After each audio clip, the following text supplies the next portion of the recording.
What if aging in the brain wasn't a one-way street? What if we could actually turn back the clock on cognitive decline? Scientists at UC San Francisco believe they've discovered a key culprit behind brain aging, a specific protein called FTL1. In older brains, this protein builds up, and as it does, critical brain cell connections fade and memory can suffer. A specific protein called FTL1.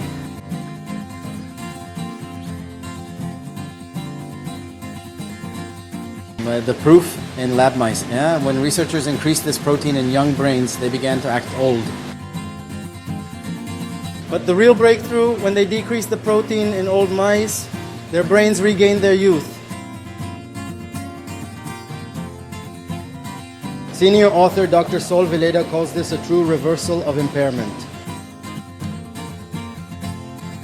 It's more than just slowing down aging, it's about potentially reversing its worst consequences.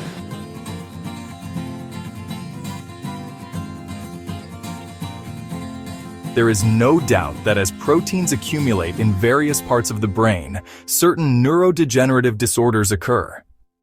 If there is a mechanism to reverse the buildup of this protein, it stands to reason that we may improve cognition.